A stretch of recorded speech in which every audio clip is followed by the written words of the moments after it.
ओला amigos friends, कैसे हैं आप लोग। उम्मीद है आप लोगों के पेपर अच्छे जा रहे होंगे। तो जैसा कि आपने देखा कि जो फिजिक्स का पेपर मैंने गेस किया था, ठीक है, उसके पेपर में लगभग से 33 से 35 नंबर के सवाल आए हुए थे। लॉन्ग आंसर के 4 क्वेश्चन होते हैं, उन 4 क्वेश्चंस में से 3 क्वेश्चंस, ठीक है, जो हम लोगों ने बताया था वही आए थे। तो ऐसे ही आज मैं जा रहा हूँ डिस्कस करने कुछ इंपॉर्टेंट क्वेश्चंस केमिस्ट्री के, जो कि आपके होने वाले हैं कितने, 7 मार्च को, ठीक है। 7 मार्च को जो आपको केमिस्ट्री का पेपर होने जा रहा है, यूपी बोर्ड क्लास 12, उसका हम लोग क्या करने जा रहे हैं, कुछ क्वेश्चन डिस्कस करने जा रहे हैं। इन क्वेश्चंस पे आप इंपॉर्टेंट रूप से मतलब ध्यान रखेंगे, आपने तैयारी की होगी अच्छे से, ठीक है। तो उसको ध्यान से करके इन सभी सवालों को एक बार अच्छे से देख लेंगे। ये बहुत ही इंपॉर्टेंट सवाल है जो क्वेश्चन में आने वाले हैं। जैसे पहला सवाल है, 1/2 गुणक की व्याख्या कीजिए, ठीक है। आपने पढ़ा होगा, फर्स्ट चैप्टर में आई है 1/2 गुणक, उसके बारे में आपको बताना है। पराशर दाब के आधार पर विलयन के प्रकार, समपराशरी, अल्पपराशरी, अतिपराशरी, किसी तरीके से भी सवाल हो सकता है। इनकी परिभाषा लिखिए, या पराशर दाब के आधार पर विलयन कितने प्रकार के होते हैं उन्हें बताइए। मोलल उन्नयन स्थिरांक या मोलल अवनमन स्थिरांक, मतलब Kb या Kf, Kb या Kf, इन दोनों स्थिरांकों के बारे में परिभाषा, और इन पर एक छोटा सा सवाल हो सकता है। विलयन से जनरली इसी पे सवाल दिए जाते हैं। फैराडे के विद्युत अपघटन संबंधी नियम, और इस पर एक छोटा सा सवाल हो सकता है। फैराडे के विद्युत अपघटन संबंधी 2 नियम दिए गए हैं, ठीक है। विद्युत अपघटनी सेल में आपके फैराडे के विद्युत अपघटनी संबंधी 2 नियम दिए गए हैं जो जनरली पूछे जा सकते हैं। इंपॉर्टेंट सवाल बनेगा। वैद्युत अपघट्ट की मोलर चालकता तथा तुल्यांक चालकताओं को परिभाषित कीजिए। वैद्युत अपघट्ट की मोलर चालकता, जिसको हम लोगों ने दर्शाया था लेमडा एम से, और तुल्यांक चालकता जिसको हम लोगों ने दर्शाया था लेमडा EQ से। वैसे दोनों में जनरली रिलेशन होता है। तो मोलर चालकता और तुल्यांक चालकता की परिभाषा हो सकता है। इसके मात्रक याद कर लीजिएगा, ऑप्शन का सवाल बनता है मात्रक, ठीक है। मात्रक याद कर लीजिएगा, इसका क्या होता है, lambda equal to kappa by M. इसका क्या होता है, lambda EQ equal to kappa by N. Normality होती है यहाँ पे, उस तरीके से बता सकते हैं। कप्पा हमारे यहाँ पे क्या है, विशिष्ट चालकता है। वैद्युत अपघटनी शेलों तथा गैल्वेनिक शेलों में अंतर लिखिए। ये एक आ सकता है, कोई इंपॉर्टेंट सवाल है, बहुत इंपॉर्टेंट सवाल है। वैद्युत अपघटनी सेल और गैल्वेनिक सेल में क्या अंतर होते हैं, या रासायनिक सेल भी बोल सकता है गैल्वेनिक सेल की जगह पे। सीसा संचायक सेल में आवेशन निरावेशन के समय होने वाली अपक्रियाएं, ये भी एक महत्वपूर्ण सवाल है कि जो सीसा संचायक सेल होगा, आपने पढ़ा होगा, इसमें एक और सेल था, उसका नाम था ईंधन सेल। तो आवेशन और निरावेशन मतलब चार्जिंग और रिचार्जिंग के टाइम पर क्या रिएक्शन होती है। रिएक्शन वही है, एक बार रिचार्जिंग में हमारा फॉरवर्ड डायरेक्शन में होता है, अग्र दिशा में, और क्या होता है रिचार्जिंग में जब निरावेशन हो रहा होता है तो ठीक है, उसको तो वापस करने नहीं, विपरीत डायरेक्शन में दिखा देनी है। जो रेडॉक्स रिएक्शन हो रही है उसे आप दिखा देंगे। एक अपक्रिया A के प्रति प्रथम तथा B के प्रति द्वितीय कोटि की है। A के प्रति प्रथम, B के प्रति द्वितीय, मतलब A का जो कोटि है वो 1 है, A की पावर 1 है, और B की पावर क्या है, 2 है, द्वितीय कोटि की है। वेग नियम लिखिए। तो वेग नियम लिखने का तो हम लोग पढ़े हैं, ठीक है। ROR is equal to K, जो कि हमारा होता है वेग स्थिरांक, A to the power B की पावर 2 हो जाएगा। और अगर हमें ये पता हुआ किसी भी क्रिया की वेग नियम पता है, तो सांद्रता से कैसे क्या प्रभाव पड़ेगा बता सकते हैं। कि B की सांद्रता 3 गुनी कर दी जाए तो क्या प्रभाव पड़ेगा ROR पर, वेग पर। A के तथा B दोनों 2 गुना कर दिया तो क्या प्रभाव पड़ेगा, ठीक है। जैसे मान लीजिए B की सांद्रता 3 गुनी करते हैं, तो यहाँ 3 का स्क्वायर 9 टाइम्स हो जाएगा, 9 गुना हो जाएगा, ठीक है। वही आपको करके दिखा देना है। अब क्रिया वेग पर उत्प्रेरक का क्या प्रभाव पड़ता है, ये एक इंपॉर्टेंट सवाल है। उत्प्रेरक का क्या प्रभाव पड़ता है। उत्प्रेरक जो बीच में आते हैं ना, सक्रिय ऊर्जा को प्रभावित करते हैं हमारे, उससे अपक्रिया का वेग प्रभावित होता है, ये आएगा। अपक्रिया की कोटि या फिर आणविकता को परिभाषित करने के लिए कह सकता है, या फिर इसमें अंतर कह सकता है। अपक्रिया की कोटि और आणविकता में क्या अंतर है, और ये एक मेन सवाल है। या तो इस पर डेरिवेशन होगा, या तो इस पर आपके न्यूमेरिकल होंगे। शून्य कोटि की अपक्रिया, प्रथम कोटि की अपक्रिया के लिए समाकलित वेग समीकरण, जो इनका फॉर्मूला आया था, ठीक है। मेन सवाल है हमारे फर्स्ट पेपर में, फिजिकल केमिस्ट्री में, भौतिक रसायन में हमारा मेन सवाल है। या तो इस पे सवाल, या तो इसका डेरिवेशन। लैंथेनाइड आकुंचन एवं उसके परिणाम क्या है, ये आपका यहाँ से D और F ब्लॉक के सवाल है कि लैंथेनाइड आकुंचन जो होता है F ब्लॉक के तत्व के कारण उनका क्या होता है परिणाम। और पहले हमें परिभाषित करना है कि आकुंचन मतलब क्या है, त्रिज्या कम हो जाती है, ठीक है, F के दुर्बल परीक्षण प्रभाव के कारण। संक्रमण तत्वों के गुणधर्म, जो आपका D है, ठीक है, वहाँ से जो नंबर ऑफ एग्रीगेशन है ना पूरी टोटल 70 में बहुत कम है। 6 नंबर के सवाल, 5 नंबर के सवाल यदि देखे जाएंगे तो उससे क्या होता है कि गुण पूछे जाते हैं। जैसे चुंबकीय गुण हो गया संक्रमण तत्वों का, रंगीन आयन बनाने का गुण हो गया, अंतराकाशी यौगिक बनाने का गुण हो गया, उत्प्रेरकीय गुण हो गया। तो इन ये 4 मेन गुण हैं संक्रमण तत्वों के, इन्हें आप एकदम से याद रखेंगे, देख लेंगे एक बार अच्छे से। द्विदंतुर उभयदंतुर लिगेंड से आप क्या समझते हैं, आपका अंतिम चैप्टर है उपसहसंयोजी यौगिक। तो लिगेंड के प्रकार जो हैं, लिगेंड के प्रकार हमारे होते हैं धनावेशित, ऋणावेशित, उदासीन लिगेंड, ठीक है, ये आवेश के आधार पर थे। और दंतुरता के आधार पे होते हैं एक दंतुर, द्विदंतुर, बहुदंतुर, उभय दंतुर, ये हमारे होते हैं, ठीक है, दंतुरता के आधार पर। तो ये जो लिगेंड के प्रकार हैं इन्हें आप एकदम अच्छे से याद कर लेंगे। लिगेंड का एक प्रभाव आया था कि एक विशेष प्रकार के लिगेंड होते हैं जो अस्थायित्व प्रदान करते हैं, उसे कीलेट प्रभाव कहते हैं, ठीक है, जैसे EDTA हो गया, EN हो गया, हमारा ऑक्सिलेटो हो गया। तो ये क्या करते हैं, पॉलीडेंडेट होते हैं जो एक ही अणु से मतलब जुड़ करके उसको अस्थायित्व प्रदान करते हैं। होमोलिप्टिक हेट्रोलिप्टिक संकुल से क्या हो गया, ये हमारा मेन है। होमोलिप्टिक और हेट्रोलिप्टिक संकुल यौगिक, संकुल की जगह पे आपका उपसर्जनी यौगिक भी लिख सकता है। CMA में संकुल यौगिक में जो CMA होता है हमारा केंद्रीय धातु परमाणु होता है, ठीक है, उसके EAN को प्रभावित करने वाले बातों को लिखना है, EAN को प्रभावित करने वाले बातों को लिखना है। संकुल यौगिक का IUPAC नामकरण लिखना है, ये मेन सवाल है, ये तो रहेगा ही रहेगा, ठीक है, संकुल यौगिक का IUPAC नामकरण लिखना। फिर हम लोग देखेंगे तो थोड़ा सा सेकंड पार्ट में आते हैं, ठीक है, सेकंड पार्ट में आपके क्या क्या हो सकते हैं। तो सेकंड जो पार्ट होगा, पेपर होते हैं सो फर्स्ट और सेकंड पार्ट में रहेगा नहीं, सब कुछ एक ही में रहेगा, लेकिन सेकंड पार्ट कहने का मतलब ऑर्गेनिक सेक्शन से जो कुछ सवाल हैं जो कि मेन वो तो रहेंगे पेपर में, ठीक है, या अथवा करके रहे या डायरेक्ट दिया हो, लेकिन ये रहेगा क्या, ये क्या होता है जब और कैसे प्राप्त करेंगे, ये दो चीज़ें तो रहेंगी ही 5-5 नंबर के, ठीक है, मतलब 10 नंबर इससे फिक्स है, ये पेपर में रहेगा। क्या, मेथिल क्लोराइड की अभिक्रिया KCN से कराएंगे। ये कुछ मेन कन्वर्जेंस हैं जिन्हें आप एक बार जरूर कर लेंगे। देखिए क्या होता है जब और कैसे प्राप्त करने का, ऐसे तो कोई ट्रिक नहीं है कि मतलब याद हो जाए, ये अगर आपने रिएक्शन करा हुआ है, प्रैक्टिस करा हुआ है तो ही आपको याद हो सकता है, लेकिन ये कुछ इंपॉर्टेंट्स हैं, इनको आप जरूर कर लें, थोड़ा सा माइंड में रखें कि इसका कन्वर्जन हम कर रहे हैं तो CN के साथ यहाँ जा सकते हैं, तो ये बातें हैं, मतलब ये प्रैक्टिस है। अगर आप इसे एक बार किए हुए हैं तो ये थोड़ा सा आपके लिए आसानी हो सकती है, ठीक है, तो एक बार इसको कर लेंगे। मेथिल क्लोराइड की अभिक्रिया KCN से करेगा, मेथिल क्लोराइड क्या रिएक्शन हो गया, हैलो एल्केन चैप्टर का, ठीक है, साइनाइड जुड़ जाएगा, मतलब एल्किल साइनाइड बन जाएगा। क्लोरोबेंजीन का जल अपघटन, ठीक है, तो क्लोरोबेंजीन का जल अपघटन कराएंगे हम लोग, तो दो तरीके से हो सकता है, अगर हम टेम्परेचर ज़्यादा रखते हैं सोडियम हाइड्रोक्साइड तो फिनॉल बन जाएगा, ठीक है। ब्यूटिल क्लोराइड को एल्कोहलिक QH के साथ अपक्रिया, अब ब्यूटिल क्लोराइड है, हैलो एल्केन है हमारा, एल्कोहलिक QH के साथ कराते हैं तो हम लोग जानते हैं निर्जलीकरण होता है, HOH निकलेगा, ठीक है, एल्कीन फॉर्मेशन हो जाएगा।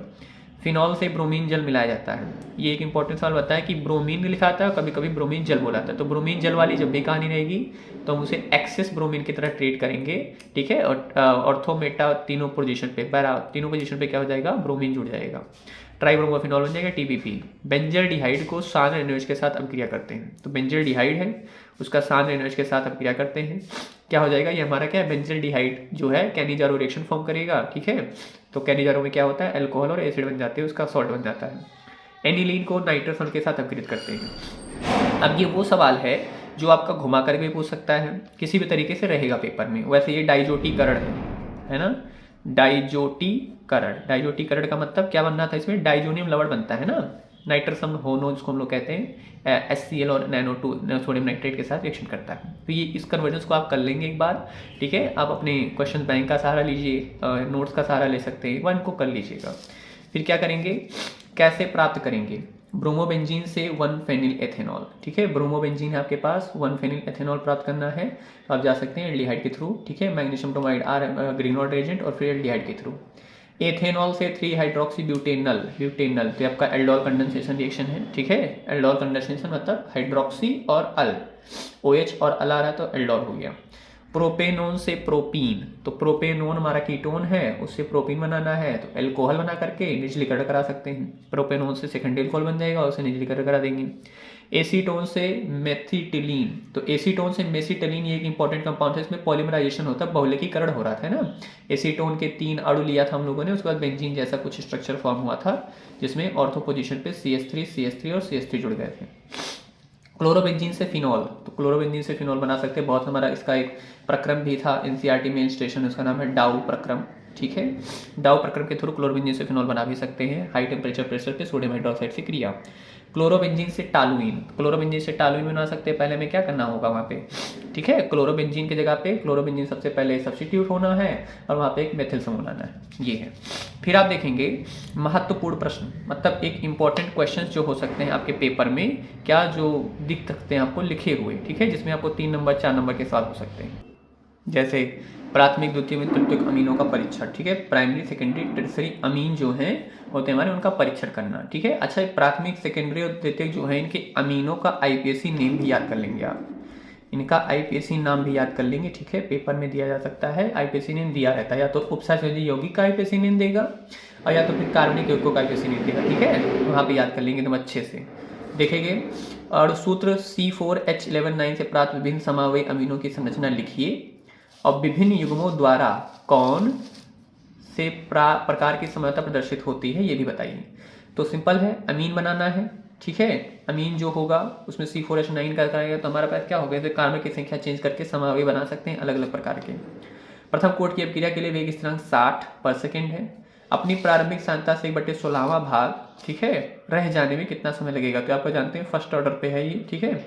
आप क्या करेंगे, वेग स्थिरांक दिया हुआ है k और ये हमारा रिलेशन दिया हुआ है RT और R0 में, कितना बचेगा, कितना खत्म हो चुका है, रह जाने में कितना टाइम पूछ रहा है, T पूछ रहा है। ग्लूकोज तथा फ्रक्टोज में अंतर स्पष्ट कीजिए। ग्लूकोज फ्रक्टोज जो आपका बायोमोलिक्यूल चैप्टर है वहाँ से है। बायोमोलिक्यूल चैप्टर से अगर मैं इंपॉर्टेंट बात कहूँ तो ग्लूकोज हो गया, फ्रक्टोज हो गया, इनमें अंतर, इनका परीक्षण और इनकी अभिक्रियाएं, ठीक है, याद कर लिए अच्छे से। विटामिन जो है जनरली याद कर लीजिए, विटामिन जो है A B C D और हमारा क्या ना E K हो गया, इनका क्या स्रोत है और क्या इनके कमी से रोग होता है हमारे पास, उसको याद कर लेंगे। ये छोटे छोटे सवाल है बायोमोलिक्यूल वाले चैप्टर से, ये बात है। फिर देखेंगे आप NiH2 6+2 का विलेन हरा है जबकि NiCN4 -2 का विलेन रंगहीन है। ये आपके कहाँ से है, उपसहसंयोजी यौगिक से है, ठीक है, ये हरा है। तो आप इसका जो कॉन्फ़िगरेशन करेंगे तो दिखाएंगे उसमें आयनिक इलेक्ट्रॉन रहेंगे, ये हमारा प्रबल लिगेंड है, इसमें आयनिक इलेक्ट्रॉन नहीं पाए जाएंगे। निकल में जब कॉन्फ़िगरेशन करेंगे आप तो आयनिक इलेक्ट्रॉन नहीं है तो वो रंगीन हो जाएगा, ठीक है। यहाँ पे था सत्जेफ नियम और मार्कोनिकॉफ नियम, वैसे तो ये 11 में भी है, ठीक है, लेकिन हम लोग क्या कर रहे हैं यहाँ पे इसका यूज है। सत्जेफ नियम या मार्कोनिकॉफ नियम, उसको याद कर लेंगे कि जब हमारा क्या हो रहा था, बॉन्ड की ब्रेकिंग हो रही थी, ठीक, बॉन्ड मतलब मल्टीपल बॉन्ड जो हो रहे थे, डबल बॉन्ड या triple bond, generally double bond लिया था हम लोगों ने, तो मल्टीपल बॉन्ड जब ब्रेक कर रहे थे, टूट रहे थे, तो आकर के हैलोजन जो हमारा नाभिक स्नेही है वो कहाँ आकर के जुड़ेगा, आक्रमणकारी, उसके लिए मार्कोनिकॉफ नियम था। उसी में खैरास प्रभाव आता है, पेरोक्साइड प्रभाव आता है, तो खैरास प्रभाव और पेरोक्साइड प्रभाव, ये वो टॉपिक है जो 11th में भी पढ़ चुके हैं हम लोग, एक तरीके से ये रूल की तरह है, ठीक है, याद कर लीजिएगा। सत्जेफ नियम था हमारे पास, सत्जेफ नियम बॉन्ड फॉर्मेशन के लिए था कि अगर बॉन्ड बनता है, मल्टीपल बॉन्ड फॉर्म होते हैं तो सत्जेफ रूल लगेगा, ठीक है। इसको मतलब अच्छे से तैयार कर लीजिए, आपके हैलो एल्केन चैप्टर में आपको मिलेगा, हैलो एल्केन और हैलोरीन में रिएक्शन में है, अभिक्रिया में है। फिर इसके बाद अगर मैं कहूँ कि जो टॉपिक पेपर मतलब रहेगा ही रहेगा वो क्या हो सकता है, वो हो सकता है हमारा ये चीज़, महत्वपूर्ण नेम रिएक्शंस, ठीक है, इंपॉर्टेंट नेम रिएक्शंस जो हैं वो पेपर में आपके रहेंगे ही रहेंगे। 5 नंबर के सवाल जनरली से रहेंगे। क्या, अब मैं इसमें से तो आपने पढ़ा होगा, अगर लिखा होगा तो लगभग 35 से 40 नेम अभिक्रियाएं हैं, ठीक है, 12th की केमिस्ट्री में 35 से 40, तो उनमें से मैंने यहाँ कुछ टॉप मार्क किए हुए हैं कि ये जनरली आप देखते याद रखेंगे नेम अभिक्रियाओं में। जैसे पहला है विलियमसन संश्लेषण अभिक्रिया, ईथर बनता है, ईथर बनाने के मेन मेथड भी हमारा, ठीक है, ईथर बनाने का मुख्य विधि भी है विलियमसन ईथर द्वारा। रीमर टीमन अभिक्रिया, राइमर टाइमर भी कहते कुछ लोग, तो रीमर टीमन अभिक्रिया थी हमारा, ठीक है, क्लोरोबेंजीन यहाँ से क्लोरोफॉर्म कह रहा हूँ मैं, सैलिसिलिक एसिड फॉर्म होता है, ठीक है।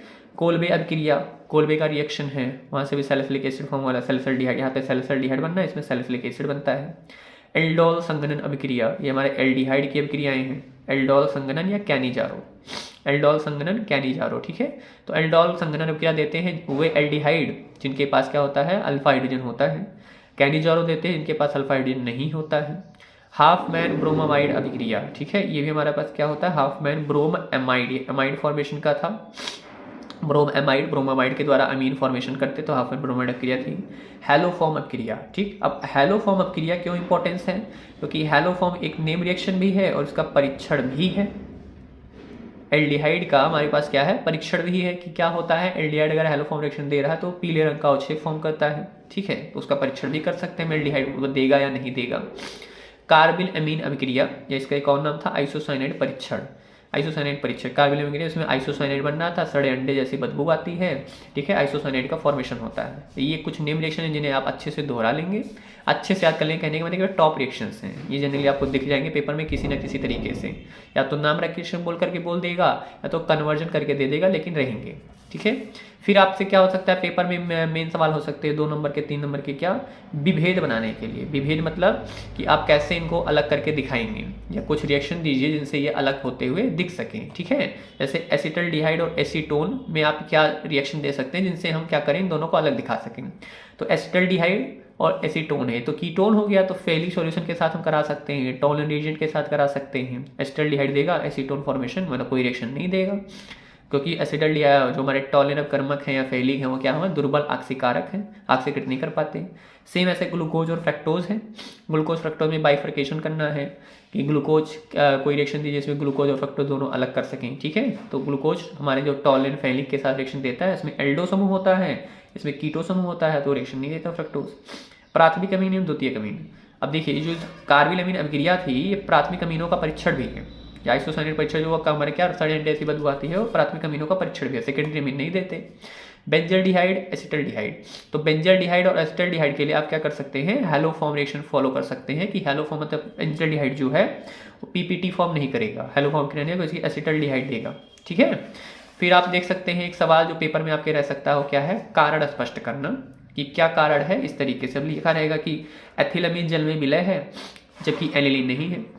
तो ये वो कारण के सवाल हैं जो आपके प्रीवियस ईयर में पूछे जा चुके हैं या बहुत ज़्यादा प्रोबेबिलिटी है कि ये ही आ जाएं, ठीक है, कारण पूछने के लिए। एथिलमीन जल में विलय है जबकि एनिलीन नहीं है, तो एथिलमीन हमारा एनिलीन नहीं है, ठीक है, उसको बता देंगे। एरोमेटिक अमीनों के डाइजोनियम लवण एलिफैटिक अमीन से प्राप्त लवण से अस्थायी होते हैं, तो आप जानते हैं एरोमेटिक अमीन में क्या होता है, बेंजीन रिंग आ जाती है, उसको अस्थायी प्रदान करता है हमारे डाइजोनियम आयन को। संक्रमण धातुओं के कण एंथैल्पी का मान उच्च होता है, तो संक्रमण धातु जो होते हैं उनका कण एंथैल्पी माने कण एटोमाइजेशन करना, उनके परमाणुओं को अलग करना। तो धातु का जालक होता है तो जालक ऊर्जा ज़्यादा होती है, इस वजह से कण एंथैल्पी ज़्यादा होती है। प्रोपेनॉल का क्वथनांक ब्यूटेन से अधिक होता है, ऑल, ठीक है। प्रोपेनॉल एल्कोहल और हाइड्रोकार्बन में कंपैरिजन चल रही है, तो एल्कोहल में H बॉन्ड पाया जाता है, इसमें नहीं पाया जाता, क्वथनांक की वजह से इसका ज़्यादा होता है। प्राथमिक अमीनों का क्वथनांक तृतीयक अमीनों से, यहाँ पर भी वही H बॉन्ड का ही कारण है, प्राथमिक अमीन H बॉन्ड की संख्या ज़्यादा हो जाती है, ठीक है, और वही हमारे तृतीयक अमीन में H बॉन्ड बनता ही नहीं है। टिप्पणी का एक सवाल हो सकता है इनके बारे में, या तो 1 नंबर में या ठीक है फिर टिप्पणी देकर के सीधे बोल सकता है कि इनके बारे में बताइए जस्ट, ठीक है, वो क्या है, जैसे पेप्टाइड बंध, इन्हें आप अच्छे से याद कर लेंगे, ठीक है, ठीक है। फिर जैसे हो गया ज्यूटर आयन हो गया हमारे पास, ज्यूटर आयन आपके बायोमोलिक्यूल में मिलेगा आपको, जो अमीनो अम्ल है वो जल में घोलने पर ज्यूटर आयन का निर्माण करते हैं। फिनॉप्थलीन हो गया, फिनॉल से फिनॉप्थलीन बनाने की विधि पूछ सकता है या डायरेक्ट फिनॉप्थलीन बोला जा सकता है। डीडीटी हो गया, ठीक है, क्लोरोबेंजीन, क्लोरोबेंजीन का क्लोरो से क्रिया कराते हैं डीडीटी बनता है। टेफ्लॉन हो गया, टेफ्लॉन भी हमारा एक तरीके से बहुलक है, ठीक है, इंपॉर्टेंट यौगिक है जिसका यूज़ किया जाता है हमारी डेली लाइफ में। यूरोट्रोपिन, एक इंपॉर्टेंट सवाल बनेगा, हेक्सामेथिलीन टेट्राअमीन, हेक्सामेथिलीन टेट्राअमीन। अब हेक्सामेथिलीन जब आप बोलेंगे तो आपको याद आएगा कि फॉर्मल्डिहाइड जो था हमारे पास उसका जब अमीनोलिसिस करा रहे थे, अमीन से क्रिया करा रहे थे हम लोग, तो हेक्सामेथिलीन टेट्राअमीन बन रहा था, ठीक है। यूरोट्रोपिन जो कि हमारा क्या होता है, यूरिन से संबंधित दवाओं के लिए प्रयोग किया जाता है, ठीक है, मूत्र से संबंधित दवाओं के लिए प्रयोग किया जाता है। बेकेलाइट हो गया हमारे पास, phenol formaldehyde resin Bakelite, phenol का फॉर्मल्डिहाइड से रिएक्शन कराएंगे, ठीक है। और फिर क्या, पिक्रिक अम्ल हो गया, ट्राइनाइट्रोफिनॉल टीएनपी, फिनॉल का कंसंट्रेटेड नाइट्रिक अम्ल के साथ क्रिया करेंगे, ट्राइनाइट्रोफिनॉल बन जाएगा। फिर हमारे पास क्या है, सिस बेस है एनिलीन, उसका रिएक्शन कराएंगे, ठीक है, सिस बेस बन जाएगा, एल्डिहाइड है सिर्फ क्षारक। ट्राइनाइट्रोटालुइन टीएनटी, ट्राइनाइट्रोटालुइन हमारा क्या एक तरह से विस्फोटक है, इसको आगे चल के इसी का आगे रिएक्शन करा करके क्या बनाता है, आरडीएक्स फॉर्म किया जाता है। तो ट्राइनाइट्रोटालुइन जो एक तरीके से क्या है, विस्फोटक का निर्माण करता है। तो इस तरीके के ये जो मेन सवाल हैं, ठीक है, इनको आप जरूर याद रखें। वैसे आप देखिए कन्वर्जेंस है कि आप अगर प्रैक्टिस पहली बार किए हुए हैं, पहले कैसे आप रिएक्शन के थ्रू गए हुए हैं, तो आपको याद रहेगा कि किससे हम क्या करवा सकते हैं, ठीक है। बाकी क्या है, आप इनमें से उन सवालों को पहले अटेम्प्ट करिए जो आपको ईजी लगते हैं, ठीक है, बहुत ज़्यादा चांसेस इसके सवाल आएंगे। बाकी best of the luck for your exam, ठीक है, अच्छे से मेहनत करते रहिए, पढ़ाई करते रहिए। Thank you.